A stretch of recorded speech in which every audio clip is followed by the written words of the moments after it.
And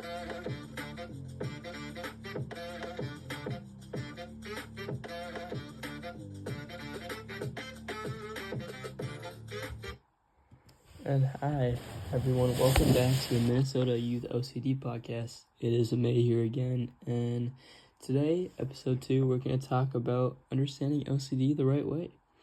So, yes, we were supposed to have a pro therapist here today from Ballard Clinic, but fortunately, she did get busy. I do have a couple notes to share with you, and hopefully, we do get her on the podcast soon. All right, diving right into it. Welcome back.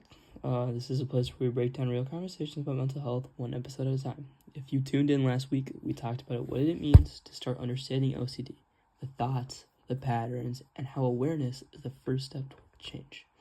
Today, we're going beyond the label. You've probably heard someone say, "I'm so OCD about my notes," or "I just like to keep things neat." But OCD really is not just about being clean or organized. It is really irking when someone does say that, but let's try to uncover the truth beyond all this. It's really about what happens when unwanted thoughts get stuck and your brain tells you that you need to do something to make them go away. So it is really an obsession and a compulsion. So if you try to think about that literally, your brain is obsessed with a thought. And there's no other way to itch that obsession other than acting on it with a compulsion. So by the end of this episode, you'll walk away knowing the truth about OCD, how it really affects people, what treatments work for today, and how we can all be a part of making conversations around mental health more real. Alright, segment 1.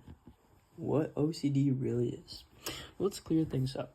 OCD stands for Obsessive Compulsive Disorder, and it has 2 main parts: obsessions, intrusive unwanted thoughts or fears that cause anxiety, and then compulsions, like I talked about, the actions that go along with these obsessions. Repetitive behaviors, mental acts done to relieve that anxiety, at least for a little while. So imagine your brain saying, what if something bad happens if I don't check the door again? And even though you know it's locked, the thought won't let you rest. That's not just being careful. That's your brain stuck in a feedback loop. The key difference between habits and OCD is that OCD feels uncontrollable. You don't want to do it, but it feels like you have to.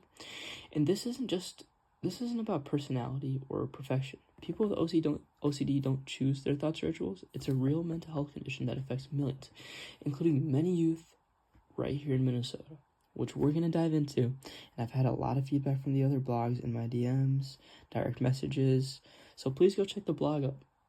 But yeah, we're going to get right into it in segment 2, tackling more myths and misconceptions. Alright, diving right into today's myths and misconceptions. So myth number 1, everyone's a little OCD. But it's not true. Everyone can have quirks or preferences, but OCD causes serious distress and interference to those who actually have it. It really is not a personality trait, it's a disorder. So we want to clear that up right away. Obviously, you don't want to be a stickler and be like, hey, you're not OCD. But let's keep in mind, people do deal with this stuff, and it does suck a little when someone's, just going crazy, just trying to live life, and then there's, someone claiming to have OCD, and it's just very frustrating for the person that does, Okay, let's move on to the second myth. If you can't see it, it's not real. That's wrong. OCD is often invisible, and someone might look calm, like someone might act like everything's fine, just like a bunch of other mental illnesses. Someone might act like there's nothing going on.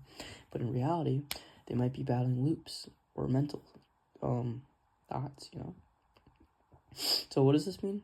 Our words do matter. When we joke about OCD, we really are minimizing a struggle into a punchline. And that does keep people from reaching for help. And we do want people to reach for help, and we want people to get the help that they need. Alright. Next segment, we will be talking about the therapist notes and real guidance. So we did reach out to a therapist at Ballard Clinic here in Minnesota in Edina, and these are some of the notes that she left us. And I really do hope that she's available one of these weeks to be hosted. But yeah, we did host her for a little bit, took her on a phone call, and got some notes out of the way. All right. Let's shift gears and talk about what therapists want you to know. We sat down with a licensed therapist who works with OCD, and here's what they say. OCD is highly treatable and recovery is possible. The most effective therapy right now is called CBT with ERP, which stands for Cognitive Behavioral Therapy with Exposure and Response Prevention. So, what does this mean? Instead of running away from the intrusive thoughts or trying to fix them, the therapist that we worked with at Ballard Clinic said they actually put those people in those scenarios. So say somebody's compulsion is to wash their hands.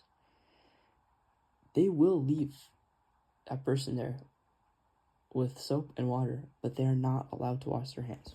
And fighting against your own mind really does build that stability, mental strongitude, and fortitude that you do need.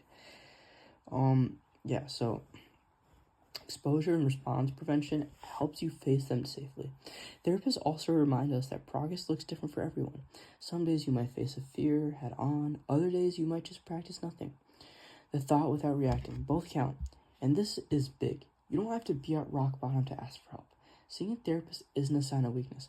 Like the therapist we talked to at Ballard Clinic said, it is a sign that you're ready to take your mind seriously. And like the therapist at Ballard Clinic also said, if you are in Minnesota, there are many youth-friendly resources for OCD in the Twin Cities. Anxiety and Depression Association of America listings and school counselors trained to refer exposure and therapy response prevention are all around the community, and please reach out if you do need help. Okay, now let's go to our mindful minute of the day. Today, we're going to talk about awareness, how awareness starts with language. When we stop saying, I'm so OCD and I'm so neat, we make room for real conversations about mental health. Second, we should always learn to support our friends. If someone is struggling with obsessive thoughts, listen before judging. Don't say it's weird, and you don't have to fix it. You just have to give them the help that they need, and that might just be a voice to listen to, or a voice or ears to listen for them to talk to. So just be what they need and be supportive. Just be there for them. Listen to them if you need it. Just be there for them. Just be there for them. Third, advocate. Whether it's joining your school's mental health club or even submitting to this blog, it is so important to advocate so people know it is okay to struggle with these mental illnesses. It's not even mental illness, I'd say. It's more of, a struggle. Because it is a struggle. But people often have the stigma around mental health where they can't reach out. So it's very important that we reduce the stigma by advocating for others, advocating for ourselves, and putting our stories out there so these people can feel comfortable sharing their own experiences in a safe space. There's so much hope. OCD is not a life sentence, and OCD is so treatable. We just need to make sure people know that there is help out there and people that will care for them and a community that will take them in. Alright, guys. On the way out, that does wrap it up for episode 2 of the Minnesota Youth OCD podcast. I'd like to take a quick minute to thank our therapist at Ballard Clinic for taking the time out of her day to take my phone call and answer a bunch of questions, and really for letting me host her on this podcast.